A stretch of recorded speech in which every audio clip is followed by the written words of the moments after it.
Welcome to Sleepy Crimes. I am Anna, your host. Tonight, we drift into the shadows of the life and sudden, silent departure of a man whose voice once echoed far beyond the campus halls of 1970s California. We begin on a warm night in June, 1970, where the air in Los Angeles hung heavy with the scent of parched earth and the low, rhythmic hum of a city that never truly sleeps. But our journey tonight takes us away from the neon glow of the Sunset Strip, away from the bustling boulevards of commerce, and out toward the rural edges of Myra Loma. Here, the world becomes still. The grass grows tall and brittle, swaying under the weight of a pale moon that watches over the abandoned corners of the valley. It is a place of deep silence, where the only sound is the occasional rustle of a nocturnal creature or the distant, lonely whistle of a train. Imagine the silver light of that moon, reflecting off the metallic surface of a lone sedan, tucked away where the pavement ends and the forgotten history of an old farm begins. 1 mile south of the San Bernardino Freeway, and just about 150 feet west of Ediwanda Avenue, there sat an abandoned farm. It was a patch of land that time seemed to have overlooked, a quiet sanctuary of weeds and weathered wood. On the afternoon of June 7th, 1970, the heat was already rising, shimmering off the dry soil. It was 1 o'clock in the afternoon when the discovery was made, but the car had been sitting there through the long, moonlit hours of the previous night. It was a sedan, a modest vehicle that belonged to a fellow student at the University of California, Los Angeles, a young woman named Elaine Parker. She had lent the car to a friend the evening before, expecting a routine return, perhaps a quick drive home to change clothes before a social gathering. But as the moon rose over the valley and the stars aligned in the velvet sky, the car remained parked in the tall grass, a silent sentinel in the middle of nowhere. Inside the vehicle, slumped in the driver's seat, was a man whose presence carried a weight that the quiet surroundings could hardly contain. This was Melvin Bishop Williams, known to many as Melvin X. At only 22 years of age, he was already a figure of immense significance, a co-founder and the president of the Black Student Union at his university. He was a man of words and action, a revolutionary whose street writings and advocacy for equality had made him a beacon for some and a target for others. In the stillness of the car, as the moonlight had played across the dashboard hours earlier, Melvin sat motionless. The interior of the sedan was not empty of his life's work. It was filled with large quantities of activist literature, stacks of papers and pamphlets that spoke of justice, of change, and of a future that he was fighting to build. These papers, now resting on the upholstery, were the silent witnesses to his final moments. The scene was chillingly precise. There was no sign of a struggle outside the car, no disturbed earth or broken glass to suggest a frantic escape. The violence had been contained within the small, steel frame of the sedan. Medical examiners would later note 2 gunshot wounds to the head, one delivered from the front and one from the rear. Both had been fired at close range, a brutal execution that spoke of a cold and calculated intent. One bullet remained lodged within, a heavy piece of lead that held the secret of the weapon that took his life, while another was found spent within the car's cabin. The local papers would soon label it a gang-style killing, a term that often masked the deeper, more complex political tensions of the era.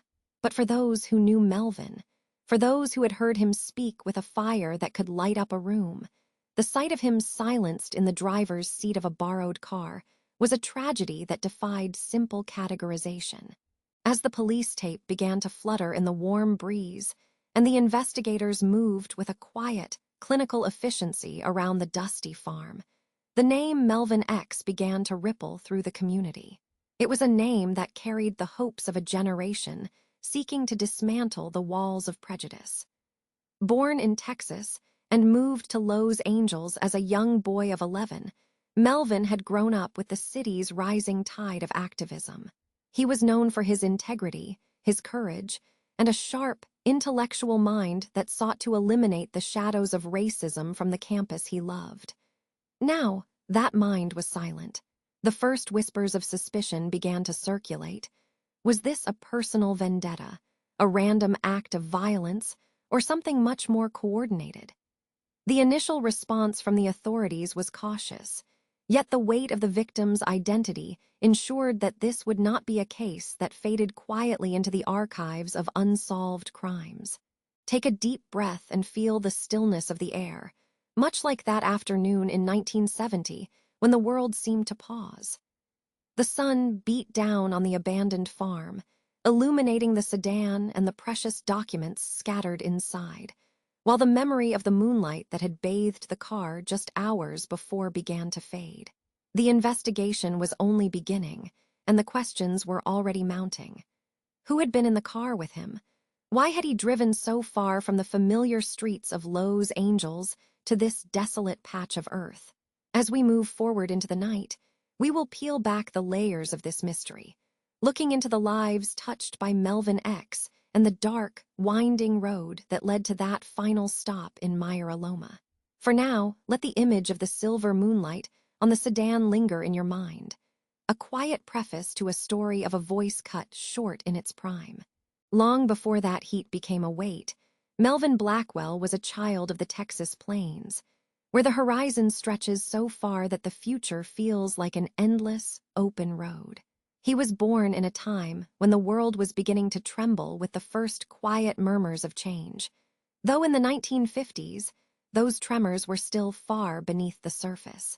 Imagine the young Melvin, then known as Bishop Williams, watching the dust kick up behind his family's car as they moved westward.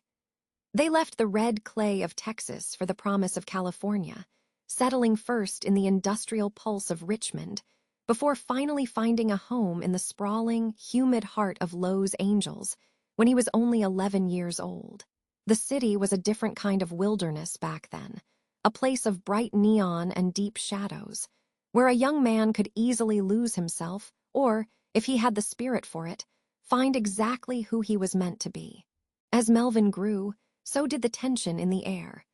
By the time he walked the halls of Fremont High School, the quiet murmurs had turned into a steady hum of dissatisfaction. He was a young man who moved with a certain deliberate grace, a quiet confidence that drew people toward him like moths to a low, steady flame. It was not just his height or his striking features, but an aura of absolute integrity that seemed to settle around him. Friends remembered him as someone who didn't just speak, he resonated. He had a way of looking at the world that felt older than his years, a gaze that stripped away the fluff and saw the raw machinery of society underneath.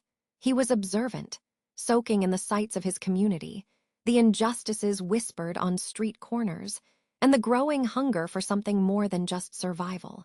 In the year 1966, the atmosphere in California reached a boiling point.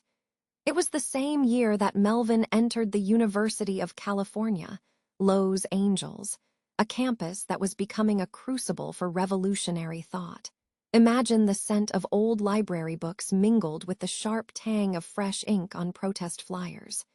It was here that Melvin, alongside a group of dedicated Black athletes and scholars, co-founded the Black Student Union. He didn't just join the movement, he helped build the vessel that would carry it. As the president of the union, he was the architect of their demands, insisting that the university acknowledge the presence of racism within its own walls and faculty. He was only 20 years old, yet he commanded the respect of men twice his age, speaking with a revolutionary savvy that felt both dangerous and deeply necessary. This was the era of the leather jacket and the black beret, the rise of the Black Panther Party for self-defense. While Melvin's heart was rooted in the student movement, his spirit was inextricably linked to the broader Panther ideology. He saw the struggle as one continuous thread, from the classrooms of the university to the sun-scorched streets of the ghetto. He began to go by the name Melvin X, a symbol of the identity that had been stolen and the new, fierce identity he was forging for himself. He became a fixture of the community, a man who believed that revolution was not just a political act, but a creative one. He began writing on the walls of the city, leaving behind phrases like "Revolution Now" in bold, striking letters.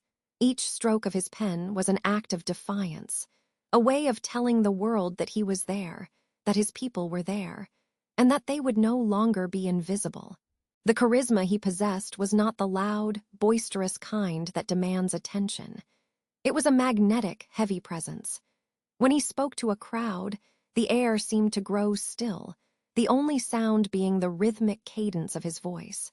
He had a way of relating to everyone, from the scholars in the lecture halls to the men standing on the street corners of South Central. He didn't look down on anyone, he looked into them.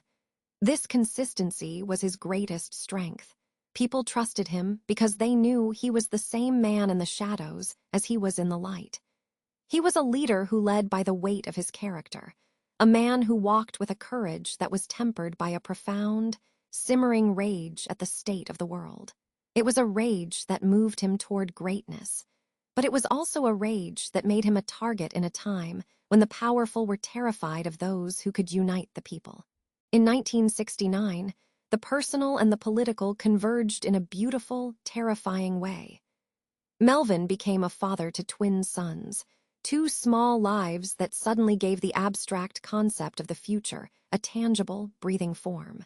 You can imagine him in those quiet moments away from the protests and the meetings, holding his children and feeling the immense responsibility of the world he was trying to build for them. He was a man of 21, a leader, a writer, a revolutionary, and now a father. The stakes had never been higher. He was more dedicated than ever to the cause, his integrity sharpened by the knowledge that his children would inherit the results of his struggle. But as the 1960s drew to a close and the calendar turned toward 1970, the air began to feel different. The hope was still there, but it was being crowded out by a creeping sense of dread, a feeling that the shadows were growing longer and the enemies were moving closer in the dark. By the early months of 1970, Melvin was a figure of immense influence, a man who bridged the gap between the intellectual halls of the university and the radical energy of the Black Panther Party. He was a beacon of consistency in a chaotic time, but visibility in that era came with a price. The very qualities that made him a hero to his community, his unwavering courage and his ability to mobilize the youth, made him a threat to the status quo. He moved through the city of Los Angeles with a sense of purpose, unaware that the borrowed car he would one day drive, the abandoned farm he would one day visit, and the silence that was waiting for him were already beginning to converge. The evolution of Melvin Blackwell from a young boy in Texas to the revolutionary icon known as Melvin X was nearly complete, but the final chapter of his journey was one that no one could have predicted. The year 1970 arrived not with a whisper, but with the heavy, rhythmic thrum of a machine that never slept.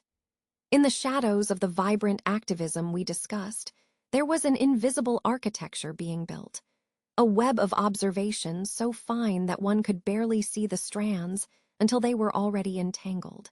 As Melvin moved between the lecture halls of the university and the urgent meetings in the heart of the community, he was never truly alone. Above him, and often just behind him, were the eyes of the Bureau. This was the era of the counterintelligence program, known in the dark corridors of power as COINTELPRO. It was a project designed not just to watch, but to neutralize. To the men in dark suits sitting in windowless rooms in Washington, a man like Melvin, someone with the intellect to argue policy and the charisma to lead the youth, was not just a citizen. He was a target. They saw his influence as a spark in a room filled with dry wood, and their mission was to ensure that the flame never caught. Imagine the atmosphere of those months. It was a time of grainy black and white photographs taken from the backs of unmarked vans. If you were to look through the archives today, you would see the remnants of this obsession. Blurry images of young men and women standing on street corners, their faces circled in red ink. The Bureau's methods were as much psychological as they were physical. They didn't just want to know where Melvin was. They wanted to know what he feared. They wanted to understand the fractures in his friendships. The air in 1970 was thick with a new kind of humidity, the weight of being watched. Every click on a telephone line, every car that lingered a moment too long outside a house, contributed to a growing sense of unease. It was a slow, deliberate poisoning of the social well, where trust became the rarest of commodities. For Melvin, who relied on the collective strength of the Black Student Union at the university, this erosion of trust was a silent catastrophe. The Bureau utilized what they called dirty tricks. These were not simple surveillance tactics, but active attempts to destroy lives. They sent anonymous letters, carefully typed on plain paper, intended to spark jealousy, suspicion, and even violence within activist groups. They practiced snitch jacketing, a cruel technique where they would plant evidence or start rumors that a loyal member of a movement was actually an informant. This created a hall of mirrors where no one knew who to believe. Melvin walked through this landscape with a growing awareness that the world was narrowing around him. In the files of the Federal Bureau of Investigation, his name appeared with increasing frequency. They documented his speeches, his travels, and the people he spoke to. They noted the way he could mobilize 500 students with a single afternoon of organizing. To the watchers, his ability to bridge the gap between academia and the street was his most dangerous attribute. It made him a ghost in their machine, a variable they could not easily control or predict. As the spring of 1970 blossomed into a hot, restless June, the surveillance intensified. The sound of the era was the staccato tapping of teletype machines and the low hum of reel-to-reel tape recorders.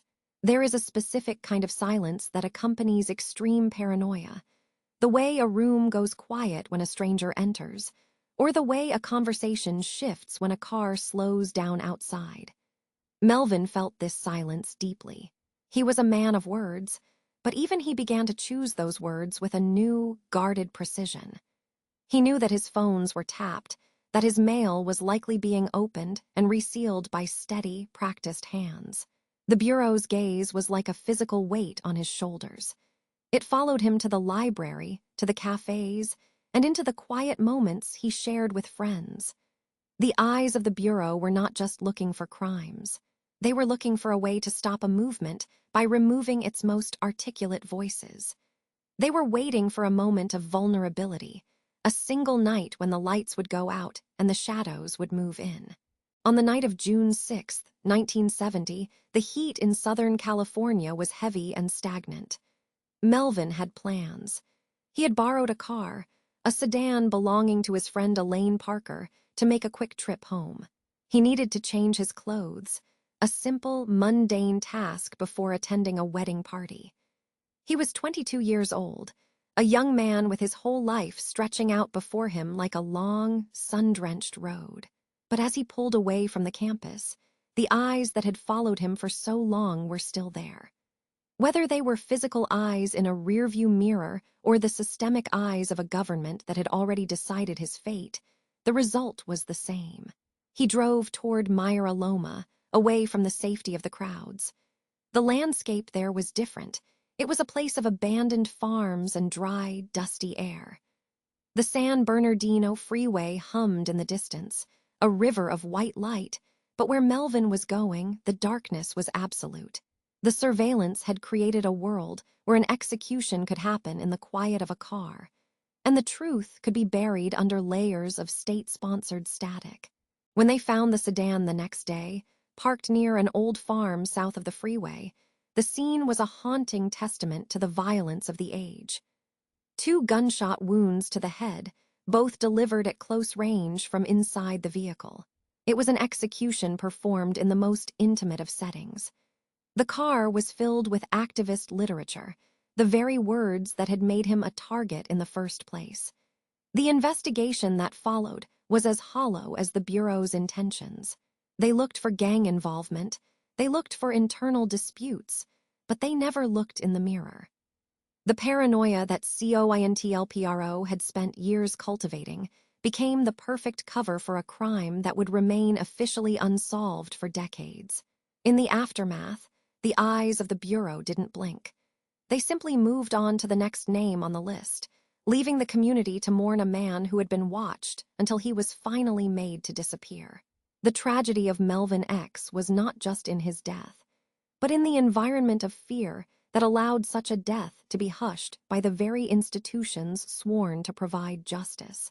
The file on Melvin Bishop Williams was closed, but the echoes of those shots in the Myra Loma night still vibrate through the history of the 1970s, a reminder of what happens when the watchers decide who is allowed to speak.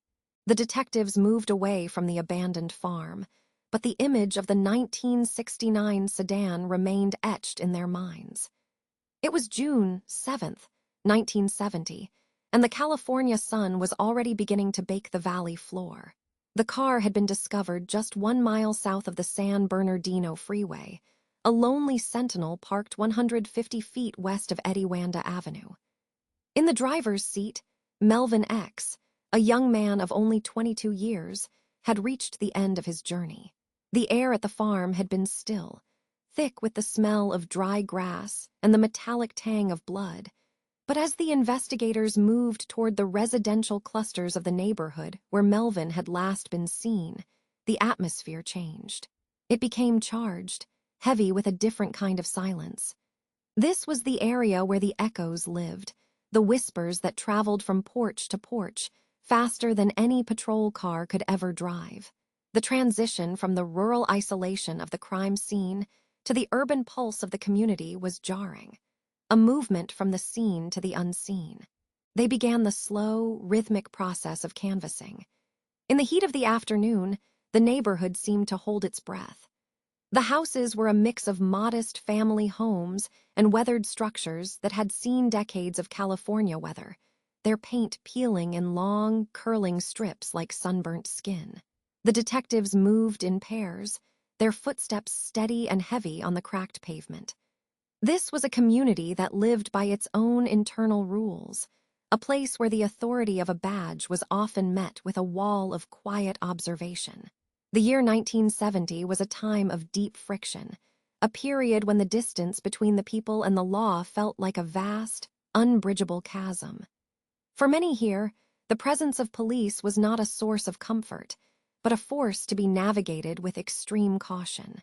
Every knock on a wooden doorframe produced a sharp, hollow sound that seemed to ripple through the entire block, a warning to those inside that the outsiders had arrived, and the questioning was finally beginning.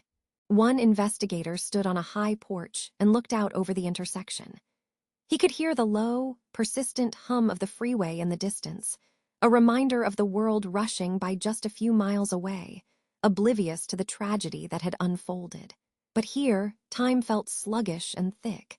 He thought about the sedan they had processed earlier, the 2 bullet wounds, and the close-range finality of the act. He remembered the stacks of Black activist literature that had been found inside the car, the papers still smelling of fresh ink and revolutionary purpose. That literature was a bridge to a world the detectives did not fully understand, a world of struggle and identity. As he waited for a response to his knock, he noticed the small, domestic details of the street.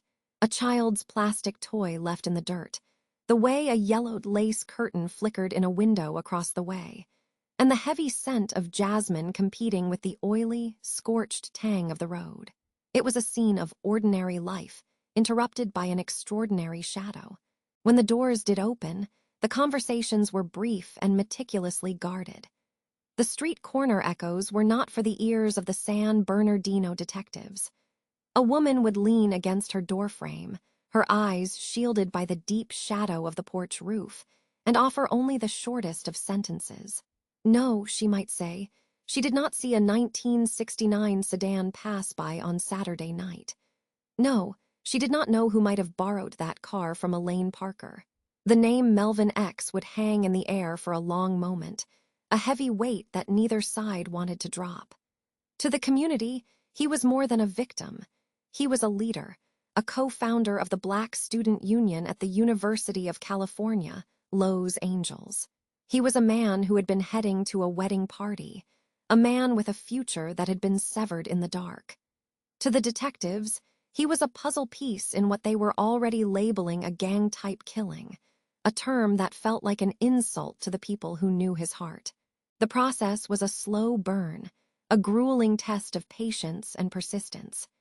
The investigators spent hours recording the polite refusals and the persistent claims of poor memory. They noted the license plates of cars parked along the curb and the faces of young men standing on the corners, watching the suits move through their territory. These men, with their steady gazes and folded arms, were the keepers of the street's most vital secrets. They communicated in subtle nods and minute shifts of posture, a language of survival. If they knew who had been sitting in the passenger seat of that sedan on that final night, they were not going to offer that information to a man with a notepad and a government-issued identification card. The distrust was a physical presence, as thick as the humid afternoon air. It was born from years of systemic friction, from a collective sense that justice was rarely something that arrived in a squad car. The echoes of the street were a defensive perimeter, a way to protect the few things the community still called their own. As the sun began to dip lower toward the horizon, casting long, distorted shadows across Ediwanda Avenue, the detectives realized the true magnitude of their task. They were looking for a ghost in a city built of whispers. They had the physical evidence, the 2 shots fired from within the vehicle, and the proximity of the freeway as a possible escape route. But the human element was slipping through their fingers like sand. They needed a witness who would be willing to break the silence, someone who had seen the sedan turning off the main road or heard the muffled reports of a handgun in the middle of the night. But the neighborhood remained a fortress of polite, firm refusal. The street corner echoes continued to hum just out of reach, a melody of shared grief and silent resolve that the investigators could hear but never quite interpret. Every time they felt close to a lead, the trail would vanish back into the shadows of the porches and the quiet of the living rooms. The day ended not with a breakthrough, but with the mounting realization that this case would be a long, difficult marathon of shadows. The detectives eventually packed away their notebooks, the ink of their recorded interviews drying in the cooling evening air. They left the neighborhood behind, the sounds of the street corner fading into the distance as they drove back toward the station. Behind them, the community seemed to exhale. The porches emptied as families moved inside, and the televisions began to flicker to life in the deepening twilight. But the questions remained, floating like persistent dust motes in the golden light of the street lamps. Who had sat in that passenger seat? Who had turned a night of celebration into a final, violent goodbye? The echoes would continue to ring out in the quiet hours of the night, a reminder that some truths are kept in the hearts of the people, far away from the prying eyes of those who only seek to close a file. The silence was not empty. It was full of what they were not saying. The detectives sat in the dim light of the precinct, the hum of the cooling fans a constant companion to their frustration. Before them lay a mountain of internal memos and intercepted communiques, a paper trail that painted a picture of a house divided. It was 1970, and the once monolithic front of the Black Panther Party was beginning to show deep, jagged cracks. The air in the room felt heavy, as if the weight of the ideological struggle they were documenting had physically manifested in the cramped office. They were not just looking for a killer anymore. They were trying to understand a collapse from within, a friction so intense it generated a heat that could consume a man whole. To understand the murder of Melvin X, the investigators had to first understand the invisible war raging between Oakland and Algeria. On one side stood Huey P. Newton, the recently released leader who sought to ground the party in community survival. He wanted breakfast programs for children and health clinics for the elderly, a strategy he called survival pending revolution. On the other side, echoing from across the ocean, was the voice of Eldridge Cleaver. From his exile, Cleaver called for immediate, armed confrontation, dismissing the breakfast programs as mere reformism. This was not just a debate over tactics. It was a soul-deep fracture that forced every member to choose a side, turning former brothers into suspicious strangers who watched each other across the quiet morning tables. The stress of this internal friction was not merely theoretical.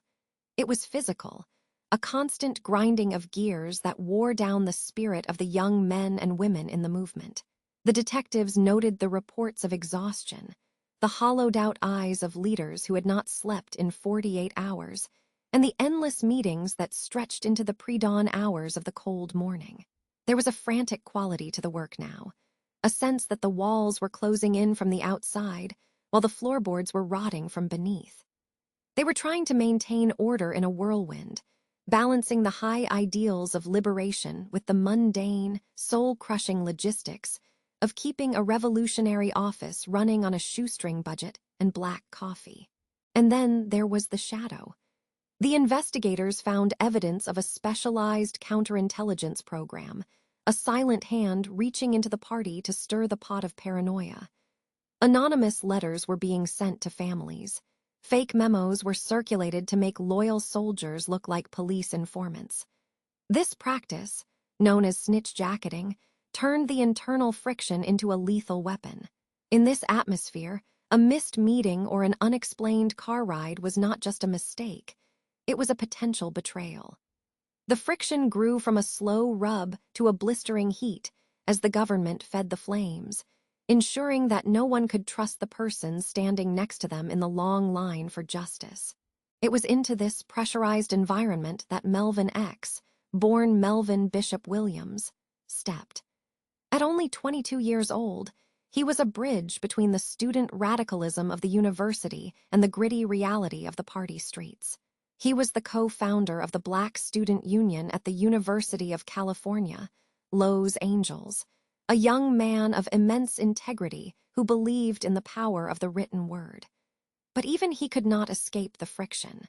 On the evening of June 6, 1970, he borrowed a sedan from a fellow student, a young woman named Elaine Parker. He was supposed to drive home, change his clothes, and take her to a wedding party. He was a man with a schedule, a man with a future, but as he pulled away, he was driving into a shadow. The following afternoon, the silence was broken when the car was found abandoned at a desolate farm near Myra Loma, more than 1 mile south of the freeway. The heat of the inland Empire sun beat down on the vehicle, which sat 150 feet west of the road. Inside the car, the scene was a grim testament to the violence of the era. Melvin was found in the driver's seat, the victim of an execution-style killing. 2 gunshots to the head, one from the front and one from the back, indicated that his killers were inside the car with him, perhaps people he had trusted, or perhaps people who had used the internal friction as a cover for their own dark purposes in the dust. Beside his body lay a pile of activist literature, the very words he had dedicated his life to distributing. The papers were scattered across the upholstery, some stained with the life he had lost. The local press was quick to label it a gang-style killing, a dismissive term that the detectives knew was designed to strip the event of its political weight. By framing it as a mere criminal dispute, the authorities could ignore the deeper, more unsettling truth, that the internal friction of the party had created a vacuum where violence could bloom unchecked. The investigation into the death of Melvin was immediately hampered by the very paranoia that had likely led to it, as every lead dissolved into a mist of suspicion and silence. As the detectives closed the file for the night, they realized that the murder of Melvin X was a microcosm of the larger tragedy. The friction had claimed a young man of immense promise, a 22-year-old who saw the world not as it was, but as it could be. The investigation remained cold, a ghost story in the archives of a movement that was being torn apart by its own conflicting visions. The ideological shifts and the personal stresses of leadership had created a storm that no one could weather.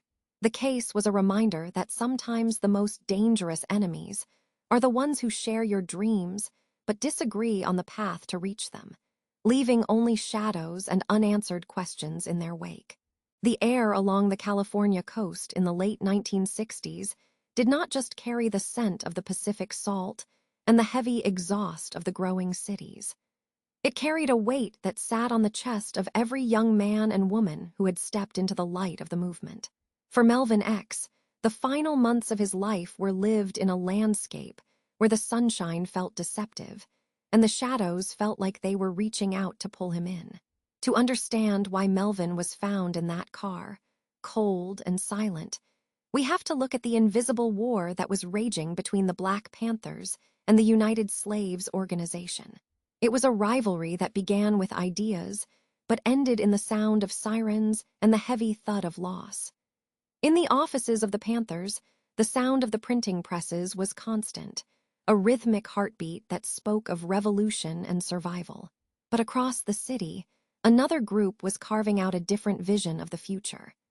The United Slaves Organization, often referred to by the letters U and S, looked toward cultural heritage and African roots as the path to liberation. On the surface, both groups sought the same thing for their people, but the space between them was filled with a friction that grew until it produced a spark that would consume many lives, including Melvin's. Imagine the visual contrast on the streets of Los Angeles and Oakland.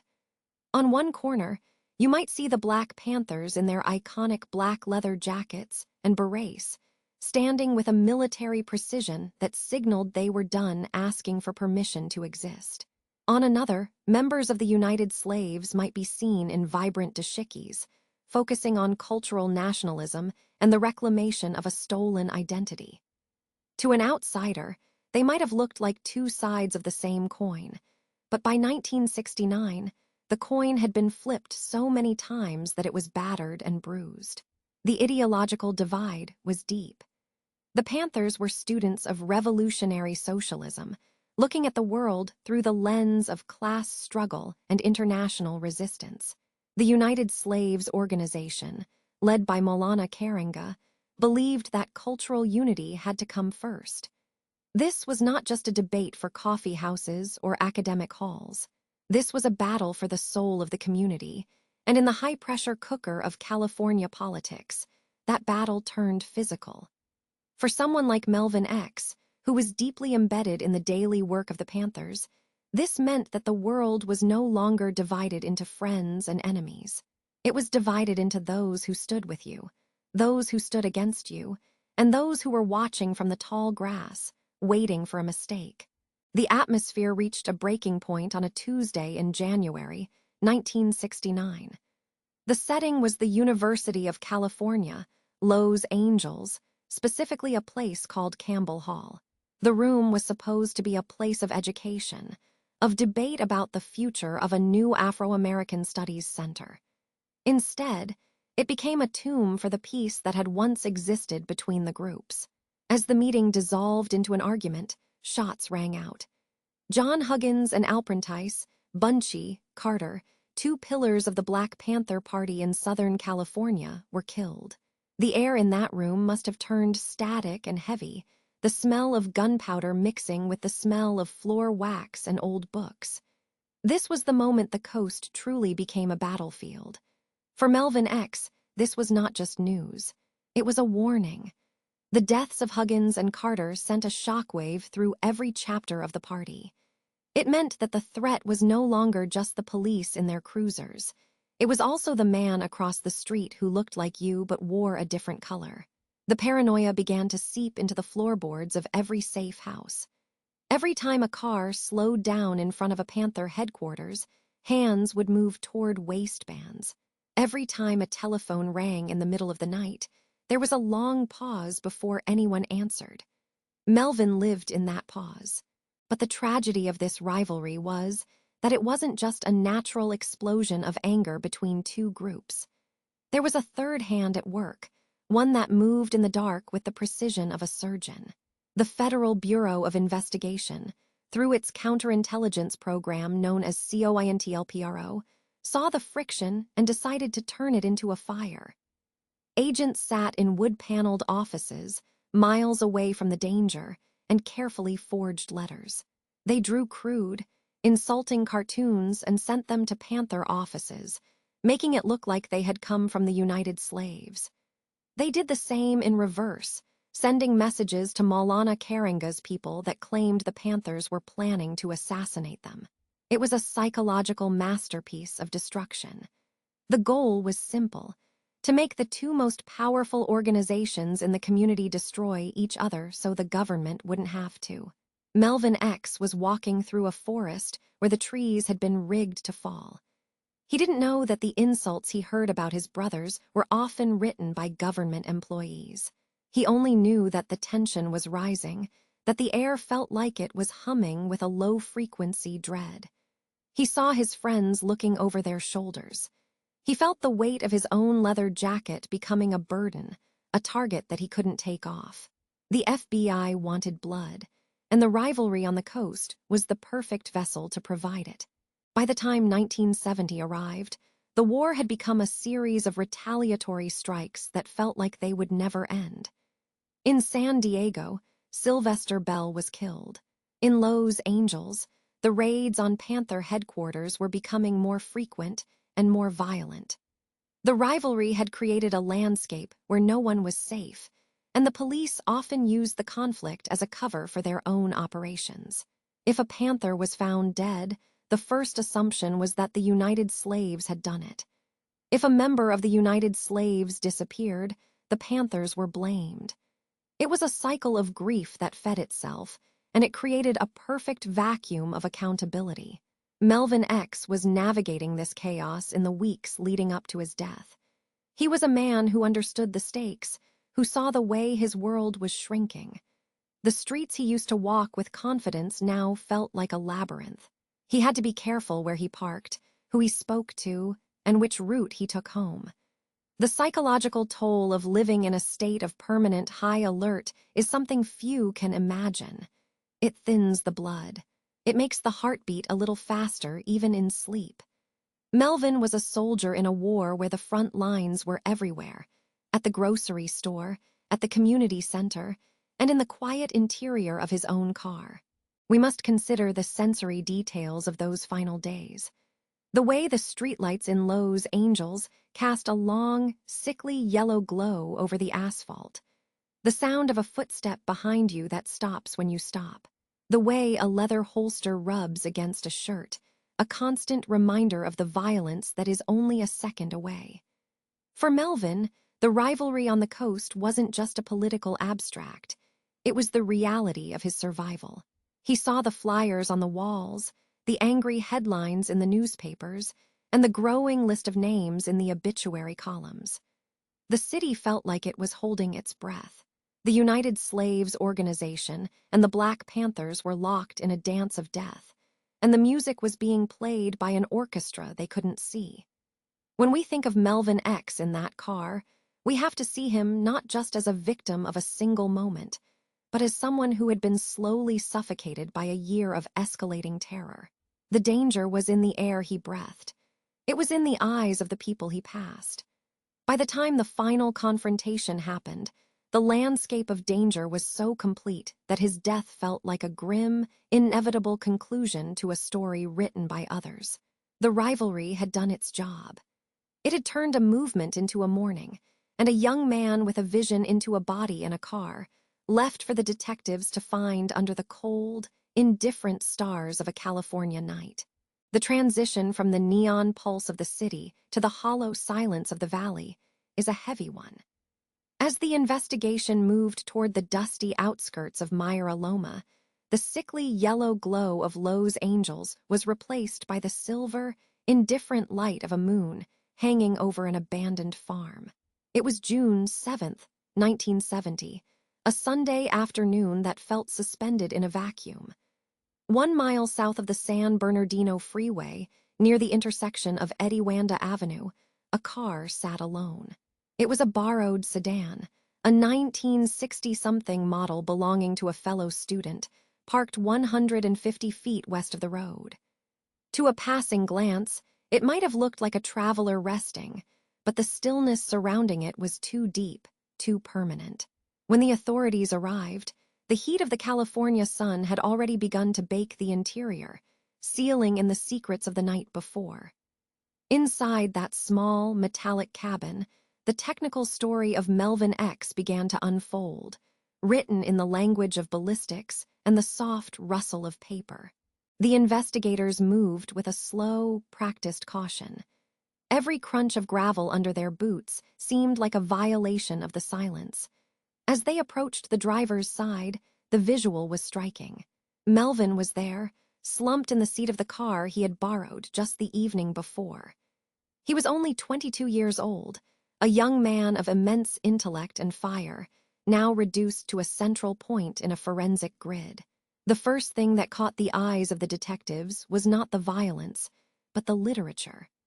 The car was filled with stacks of black activist pamphlets and revolutionary writings, their bold headlines staring up from the floorboards and the passenger seat. These were the breadcrumbs of his life's work, now scattered and unread. The ink on the pages seemed to vibrate against the stillness of the upholstery, a silent testament to the movement he helped lead at the university. But the detectives were looking for a different kind of ink, the kind left by fingers on a steering wheel, or the residue of a life ended in an instant. The technical walkthrough of the vehicle's interior required a delicate touch. They noted the positioning of the windows, the lock on the doors, and the way the dust had settled over the dashboard. There was no sign of a struggle outside the car, no skid marks or trampled earth to suggest a chase. This was a quiet arrival. Inside, however, the ballistics told a more chilling tale. There were 2 gunshot wounds to the head. One had entered from the front, and the other had come from the rear. This detail was critical. It suggested a terrifying proximity, a cramped geometry of violence that could only happen within the confines of those 4 doors. The shots were fired at close range, so close that the flash of the muzzle would have illuminated the small space for a fraction of a second, casting a strobe light over the activist literature before the darkness returned. One bullet remained lodged within him, a heavy piece of evidence waiting for the coroner, while the other was found spent within the car, a small, cold bit of lead that held the key to the weapon's identity. To understand the final moments, the investigators had to reconstruct the seating. Because the wounds came from both the front and the back, the physical evidence suggested that Melvin was not alone. The car, meant for a trip to a wedding party, had instead become a small theater of execution. Imagine the smell inside that sedan in the moments before. The scent of old vinyl, the faint aroma of the San Bernardino brush outside, and the heavy, metallic tang of the weapon. The ballistics indicated that the killer, or perhaps killers, were inside the vehicle with him. There was a phantom presence in the passenger seat and perhaps the back, someone he likely trusted enough to let into his space. The precision of the shots, one from each side of his head, painted a picture of a calculated, gang-type killing. It wasn't the frantic work of a stranger, but the cold, methodical actions of someone who knew exactly where to aim in the dark. Every surface of the car was a potential map of fingerprints, and the detectives moved their brushes with the rhythm of archaeologists, hoping to lift a name from the cold glass. As the sun began to dip lower, casting long, skeletal shadows across the abandoned farm, the recovery of the evidence continued. They looked at the keys still in the ignition, the personal items in the glove box, and the way his body had fallen. There was a haunting contrast between the weight of the activist literature, words meant to change the world, and the lightness of the spent shell casing. The search for the weapon, often rumored to be a .38 caliber revolver in such cases, would lead them down a long, winding path through the local underworld. They were looking for a ghost who had sat in that car, someone who had watched the San Bernardino freeway lights in the distance while holding a cold piece of steel. The forensic team bagged the pamphlets carefully, each one a piece of Melvin's soul, now evidence in a file that was growing cold before the ink even dried. The car was eventually towed, a blue or gray phantom moving through the night toward a police impound lot, leaving the abandoned farm to return to its natural, lonely silence. By the time the moon was high, the scene was clear, but the mystery had only deepened. The technical facts were clear. 2 shots, close range, inside a borrowed car, surrounded by the literature of a revolution. But the breadcrumbs didn't lead to a clear face. They led to questions about who could sit so close to a man and then pull the trigger. Later, suspects like Marion Alexander Gay would be brought in, passing polygraphs and slipping through the fingers of the law. The forensic evidence sat in boxes: the bullets, the photographs of the car, the dusty floorboards. It was a methodical investigation that yielded a mountain of data but a valley of silence. As we consider the ballistics and the trajectory of those 2 shots, we are left to wonder about the air in that car during the final seconds. Was it filled with a last conversation, or was the only sound the mechanical click of a hammer being pulled back? The physical world provides the facts, but it rarely provides the peace. We are left with the image of a sedan in a field, a young man's dreams scattered in paper form, and the cold, hard science of a life taken too soon. The 1965 sedan sat as a lonely monument against the backdrop of an abandoned farm in Myra-Loma. It was June 7th, 1970, and the heat of the California sun began to bake the interior where the body of Melvin X remained undiscovered for hours. In the backseat, a silent witness rested, a vast collection of activist literature. These papers, filled with the fiery calls for justice that Melvin had championed at the University of California, Los Angeles, were now merely weight. They were heavy with the dust of the road and the tragic finality of the scene. The 2 shots that ended his life were not fired from a distance or a passing vehicle. They were intimate and devastatingly local, the result of a presence that had occupied the very same cabin as Melvin. This presence now lived only in the realm of the informant shadow, a ghost in the passenger seat.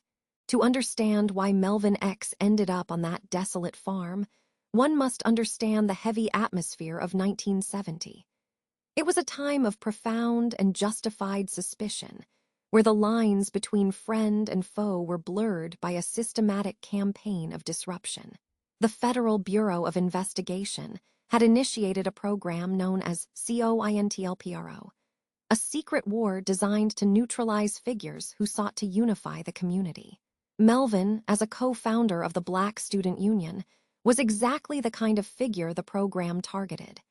He was charismatic, disciplined, and possessed a unique ability to bridge the gap between different student factions. But in the eyes of the shadow agents, unity was a threat to be dismantled. They preferred a world of friction and fear, where no one could look at their neighbor without wondering if a badge or a wire was hidden beneath their coat. In October of that same year, a flicker of light appeared in the investigation, though it would soon fade into the darkness. A man named Marion Alexander Gay was taken into custody in the neon-soaked streets of Las Vegas. The charges against him were initially unrelated, involving stolen credit cards and possession of marijuana. But detectives from San Bernardino saw a connection that pulled him into the gravity of the Melvin X case. They believed they had finally found their man, the one who had pulled the trigger inside that sedan. For a brief moment, it seemed the mystery might unravel. However, the legal system of the time relied heavily on the emerging technology of the polygraph. Marion Alexander Gay sat in a quiet room, the wires of the lie detector tracing the rhythms of his heart and the moisture on his skin. He passed the test. 2 other men, also suspected of having knowledge of the execution, were subjected to the same mechanical interrogation. They, too, passed. The leads dried up like the desert air, leaving behind only the haunting realization that the killer was someone who could keep their pulse steady even when confronted with the truth of a friend's death.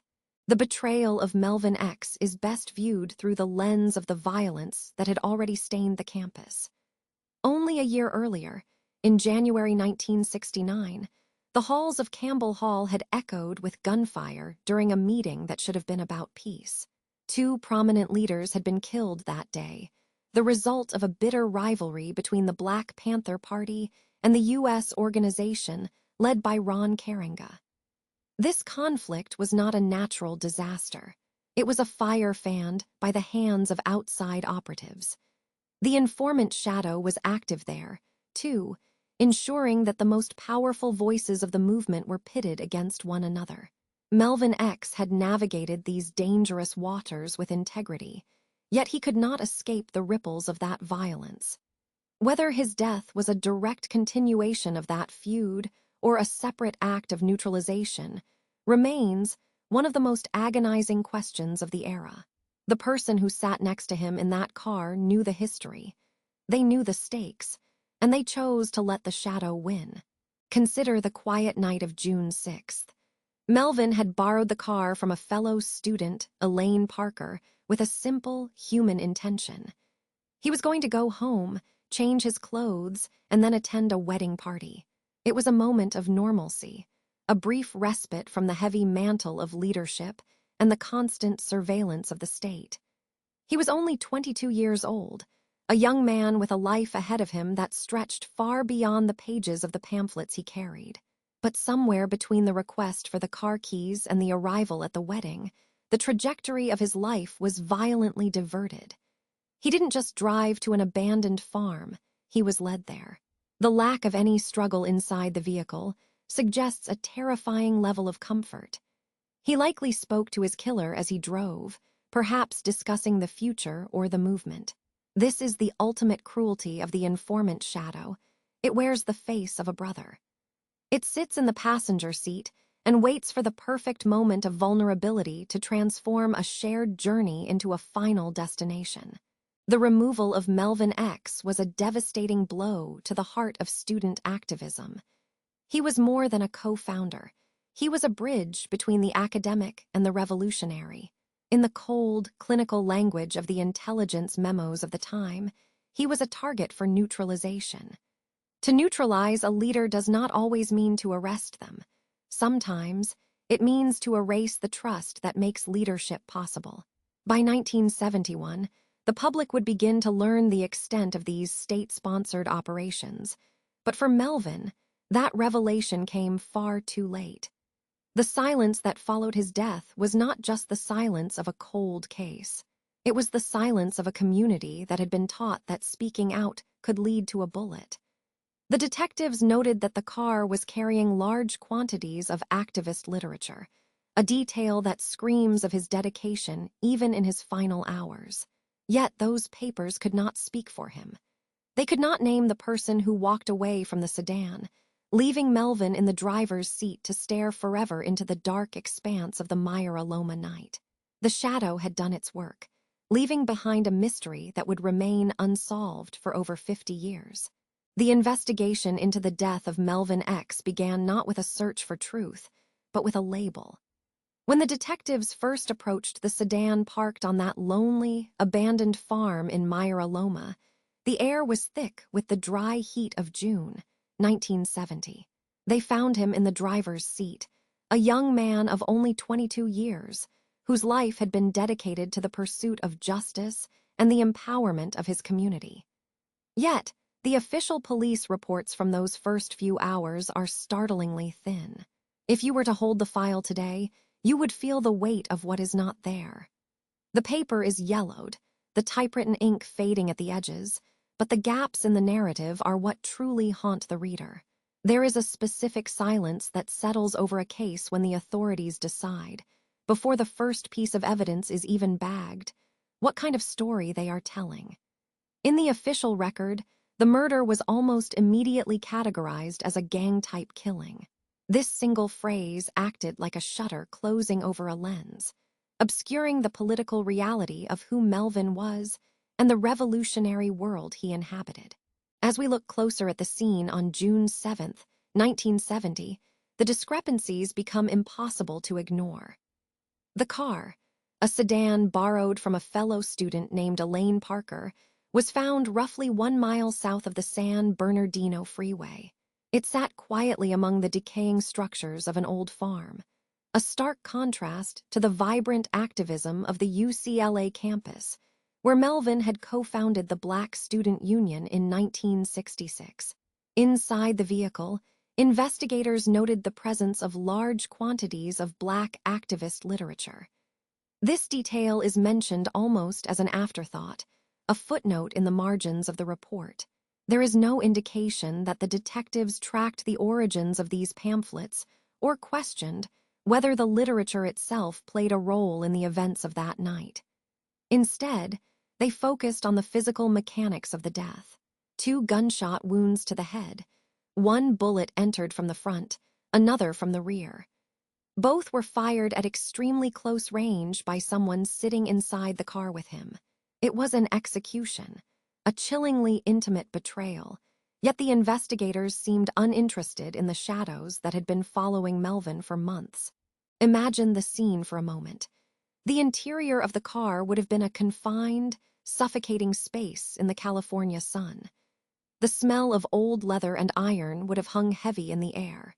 For someone to have fired those shots from within the vehicle, they likely sat in the passenger seat or directly behind Melvin, someone he perhaps trusted enough to allow into his personal space.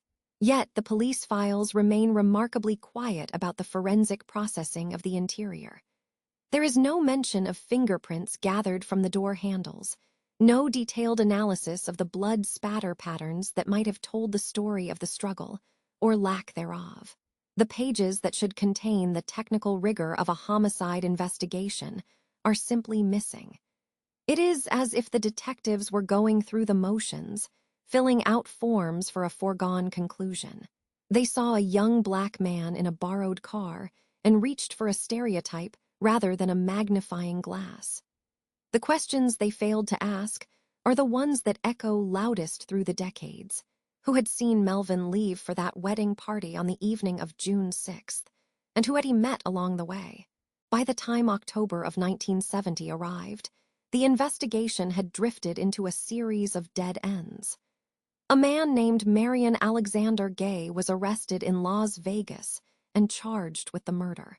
The files show a brief flurry of activity, a hope that the case could be closed and forgotten. But the evidence was as thin as the paper it was written on. After being detained at the Clark County Jail, the suspect agreed to a polygraph test. He passed. 2 other men were also brought in for questioning, and they too were subjected to the rhythmic scratching of the polygraph needle. They also passed. With no physical evidence to link them to the abandoned farm in Myra Loma, and no witnesses willing to speak to a police department they fundamentally distrusted, the charges were dropped. The investigation effectively stopped there. The trail went cold, not because it was impossible to follow, but because the will to follow it had evaporated. The missing pages of the file represent more than just lost documents. They represent the witnesses, never interviewed, and the leads never pursued. When we consider the atmosphere of the late 1960s and early 1970s, the thinness of Melvin's file takes on a more sinister tone. This was an era of intense surveillance, where the Federal Bureau of Investigation and local law enforcement were deeply embedded in the lives of activists. It is highly probable that Melvin X was already under some form of observation. If so, where are the surveillance logs from the days leading up to his disappearance? Why is there no mention of his known associates or the tensions within the movement that might have led to such a brutal end? The detectives treated the case as an isolated incident of street violence, ignoring the broader tapestry of political upheaval. They didn't look at the ballistics with the intent of finding a signature. They looked at them only to confirm a cause of death.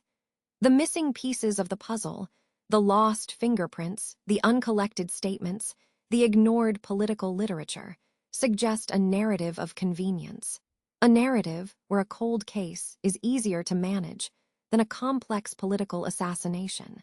To look at the Melvin X murder today is to stare into a void.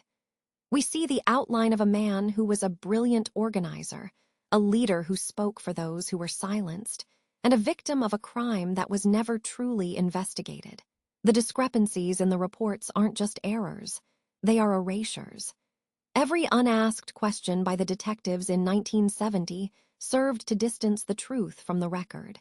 They never asked who knew about the wedding party he was supposed to attend. They never asked why he was so far from his intended destination. They never looked for the second bullet that was found inside the vehicle with the same scrutiny they would have applied to a more high-profile victim. The investigation was a skeleton, missing the muscle and sinew of real police work.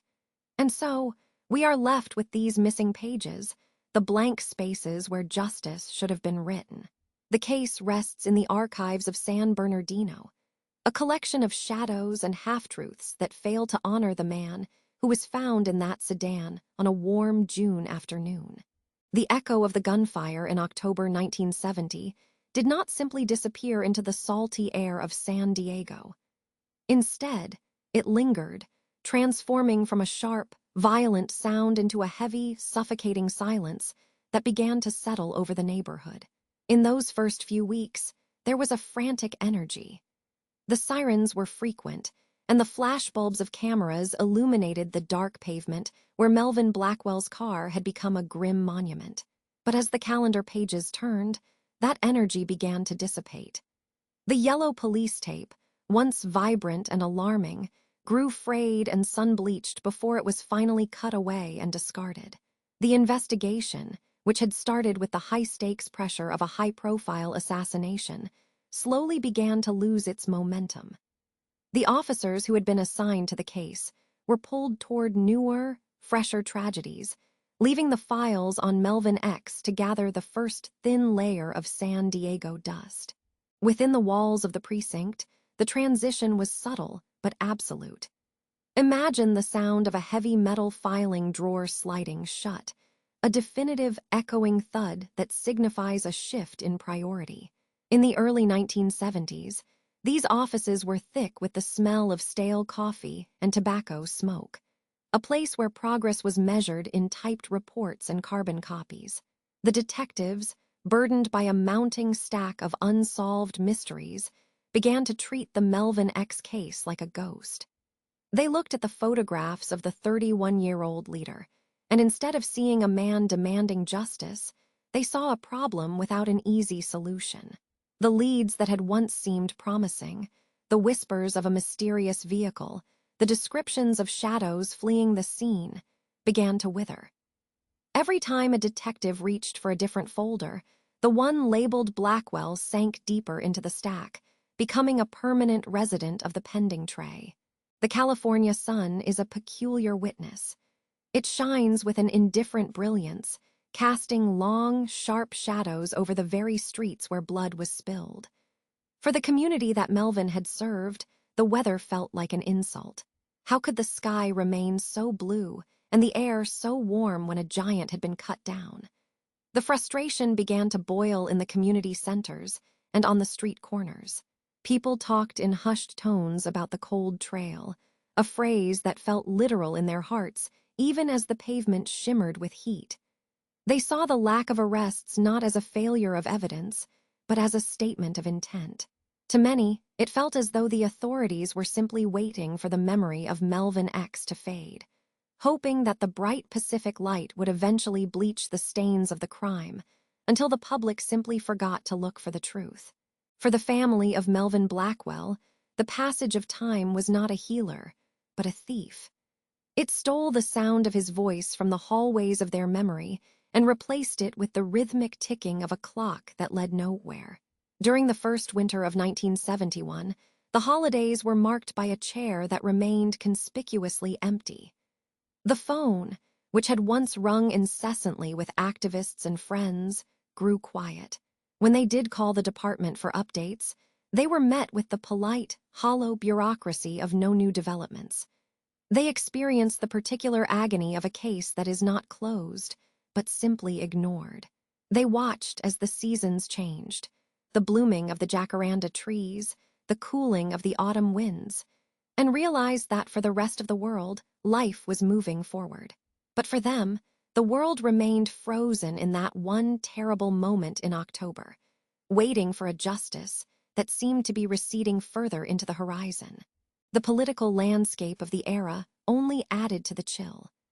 The Black Panther Party was under immense pressure from every side, and the murder of a leader like Melvin X was a blow that reverberated through the entire movement. As the months stretched into years, the investigation became a mirror for the tensions of the time. Was the trail cold because the killer was a ghost, or because the trail led to places the law did not want to go? This uncertainty was a poison. It bred suspicion within the ranks and despair among the youth who had looked up to him. The physical evidence, the spent casings, the ballistic reports, the fingerprints that yielded no matches, sat in cardboard boxes in a climate-controlled room, isolated from the passion and the pain of the people. The trail was not just cold. It was being buried under the weight of a changing world that was eager to leave the radicalism of the 60s behind. By the time the mid-70s arrived, the case of Melvin X had effectively crossed the threshold into the realm of the unsolved. It was no longer a lead story or a point of contention in the daily news. It had become a part of the city's hidden history, a dark thread woven into the fabric of San Diego that most people chose not to see. The trail had gone completely cold under the relentless sun, leaving behind only the void we speak of today. To look back at this period is to see the moment where hope for a quick resolution died, and the long, agonizing wait for the truth began. The investigation sat silent, a dormant volcano of unanswered questions, while the world turned its back on the man who had given it everything. As the sun began to set on the 1960s, the golden light over Los Angeles felt heavier, as if the very air was saturated with the weight of unfinished business. The transition into the 1970s was not a clean break, but a slow, rhythmic fading of revolutionary echoes. In the neighborhoods of the Crenshaw district and the hallways of the University of California, the name Melvin X began to shift. It moved from the urgent headlines of the daily papers into the whispered histories of those who had stood beside him. The fire that had defined his life did not go out. It simply retreated into the shadows of a city that was quickly trying to forget the turbulence of its recent past. We find ourselves now in the long shadow of 1970, looking back at a legacy that was both loud in its conviction and tragically quiet in its resolution. To understand what was lost, we must remember the man before he became a cold case file. Melvin Bishop Williams was a son of Texas, born into the heat and the vastness of the South before moving to Los Angeles at the age of 11. He was a young man who carried the dust of his journey with him, transforming it into a grounded, unshakable sense of purpose. By the time he reached his early 20s, he was a student-athlete at the University of California with a vision that extended far beyond the campus perimeter. In 1966, he became a primary architect of the Black Student Union, a vehicle he described as a way to carry the demands of those who had been silenced for too long. He wasn't just a member. He was a president, a leader who understood that history is not something that happens to you, but something you build with your own two hands. There was an artistry to his activism that still haunts the memory of the city. Melvin was known for his street writings, bold letters that appeared on the brick and concrete of the ghetto, declaring revolution now. Imagine the scratching of the brush against the rough surface, the smell of fresh paint in the cool night air, and the constant, thrumming awareness of the police cruisers circling the block.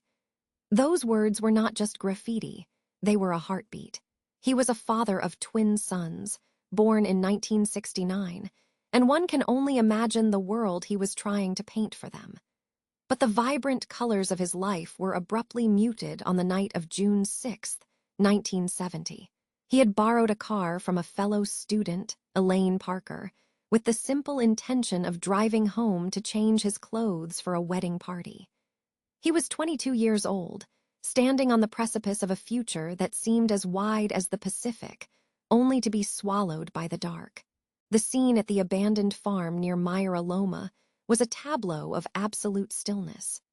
Found on the afternoon of June 7th, Melvin sat in the driver's seat of that borrowed sedan, parked a mere 150 feet west of Ediwanda Avenue. The location was desolate, tucked away from the rush of the San Bernardino Freeway, a place where the wind moved through dry grass and the silence was only broken by the distant hum of traffic. Inside the car, investigators found large quantities of activist literature, pamphlets and papers that spoke of liberation and justice, now stained by the reality of violence. He had been shot twice in the head at close range, once from the front and once from the back. The clinical nature of the wounds suggested a terrifying proximity. The killer or killers had been inside the car with him, sharing the small, confined space of the sedan before pulling the trigger. It was a betrayal of the most intimate kind. When the Los Angeles Times described the murder as a gang-type killing, they were using a language that did more than categorize a crime. They were using a language that dismissed a human being. By labeling it as such, the political motivations and the broader context of the war against the Black Panthers and student activists were neatly folded away. In October of 1970, a man named Marion Alexander Gay was arrested in Las Vegas and charged with the murder, but the case against him crumbled as quickly as it had been built. Polygraph tests were administered, results were inconclusive or cleared the suspects, and the trail grew cold. The detectives of that era moved on, leaving the file to gather dust in a drawer. The justice that Melvin Blackwell had spent his life demanding for others was never granted to him. The investigation became a ghost, haunting the archives of the 1970s with more questions than answers. The legacy of the fallen is often measured by what remains in their absence. At the University of California, the organization Melvin helped found grew and evolved, eventually becoming the African Student Union and merging with dozens of other groups. His vision of a unified voice for students of African descent became a permanent fixture of the institution, a living monument built of flesh and blood rather than stone. But even with this progress, there is a lingering silence that surrounds his specific story. It is the silence of a family that had to raise twin boys without a father. It is the silence of a movement that lost one of its most promising young voices before he could see the fruits of his labor.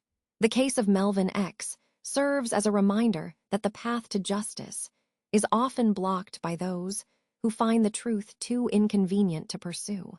As we look back through the fog of the last 5 decades, the details of that night in 1970 may seem to blur.